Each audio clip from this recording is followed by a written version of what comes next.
শাদির প্রথম রাত। পরিবারের লোকজন জোর করে বরকনেকে বিছানার দিকে ঠেলে দিল। ঘরের বাইরে দাঁড়িয়ে থাকা আত্মীয় স্বজনরা কৌতূহল আর উত্তেজনায় ভরে তাদের দিকেই তাকিয়ে রইল। কেউই তখনও সেখান থেকে যেতে রাজি নয় যতক্ষণ না বিয়ের পূর্ণতার কোনো প্রমাণ পাওয়া যায়। এই চরম অস্বস্তিকর পরিস্থিতি থেকে যত তাড়াতাড়ি সম্ভব মুক্তি পেতে ছেলে আর মেয়েটি কম্বলের নিচ থেকে ইচ্ছা করেই অদ্ভুত অদ্ভুত শব্দ করতে শুরু করল। আর তাতেই বাইরে দাঁড়িয়ে থাকা সবাই বিভ্রান্ত হল। তাদের সব সন্দেহ ধীরে ধীরে দূর হয়ে গেল। অবশেষে যখন সবাই সেখান থেকে চলে গেল, দুজনেই গভীর স্বস্তির নিঃশ্বাস ফেলল।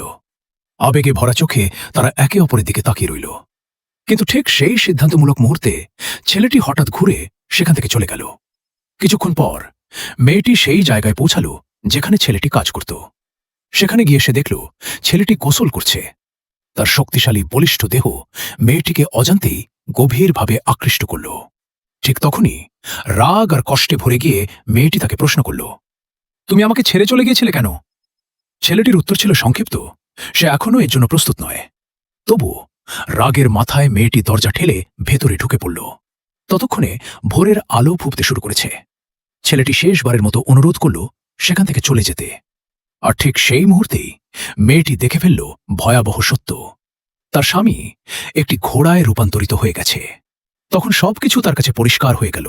সে বুঝতে পারল কেন সে কখনো দিনের আলোয় তার স্বামীকে দেখেনি। কারণ ওই এলাকার মানুষরা শুধু রাতের বেলাতেই মানুষের রূপ নেয়। ঠিক সেই সময় তার শ্বশুর সেখানে এসে উপস্থিত হল। সে মেয়েটিকে জানাল তার ছেলের সঙ্গে এই ঘটনা শৈশব থেকেই ঘটে আসছে। আজ পর্যন্ত কেউই এর প্রকৃত কারণ খুঁজে পায়নি। এমনকি ছেলেটির নিজেরও এই অভিশাপের ওপর কোনো নিয়ন্ত্রণ নেই। শ্বশুরের দৃঢ় বিশ্বাস ছিল মেয়েটি যেহেতু একজন ডাক্তার, সে হয়তো এর কোনো চিকিৎসা বের করতে পারবে।